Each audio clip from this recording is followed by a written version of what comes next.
மலேசியாவில் பொது சொற்பொழிவாற்றுவதற்கு சர்ச்சைக்குரிய மத போதகர் டாக்டர் ஜக்கீர் நாய்க்கிற்கு விதிக்கப்பட்டதாக கூறப்படும் தடை தொடர்பில் நான் எழுப்பிய கேள்விகளுக்கு உள்துறை அமைச்சும் போலீசும் பதிலளிக்காமல் இருப்பது எனக்கு அதிருப்தியை அளிக்கிறது என்று ஜெலுத்தோங் தொகுதி நாடாளுமன்ற உறுப்பினர் RSN ராயர் நேற்று தெரிவித்தார்.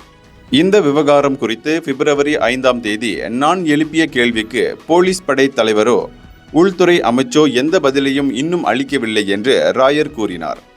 இது எனக்கு வருத்தத்தையும் அதிருப்தியையும் தருகிறது. நான் இன்னும் பதிலுக்காக காத்திருக்கிறேன் என்று நாடாளுமன்றத்தில் நேற்று நடைபெற்ற நிருபர்கள் கூட்டத்தில் கூறினார். தேசிய பாதுகாப்பு, இன அமைதியை கருத்தில் கொண்டு மலேசியாவில் பொது சொற்பொழிவாற்றுவதற்கு ஜக்கீருக்கு போலீஸ் தடை விதித்திருப்பதாக 2019ஆம் ஆண்டு ஆகஸ்ட் மாதம் தெரிவிக்கப்பட்டிருந்தது.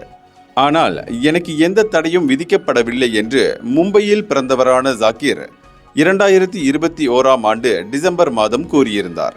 இந்த தகவலை போலீஸ் தம்மிடம் தெரிவிக்கவில்லை என்றும் அவர் கூறியிருந்தார். பெர்லிஸ் மாநிலத்தில் நடைபெற்ற அனைத்துலக சமய மாநாட்டில் சொற்பொழிவாற்ற ஜக்கீர் அழைக்கப்பட்டிருப்பதை அடுத்து அவருக்கு விதிக்கப்பட்டிருந்த தடை இன்னும் அமலில் இருக்கிறதா என்பதை தேசிய போலீஸ் படை தலைவரும் உள்துறை அமைச்சும் விளக்க வேண்டும் என்று ராயர் கேட்டிருந்தார். இந்த விஷயத்தை தாம் கவனிக்கப் போவதாக 2 வாரங்களுக்கு முன்பு உள்துறை அமைச்சர் டத்தோஸ்ரீ சைஃபுடின் நசூத்தியோன் இஸ்மாயில் கூறியிருந்தார். இந்தியர்களின் இதய குரல் மக்களோசை.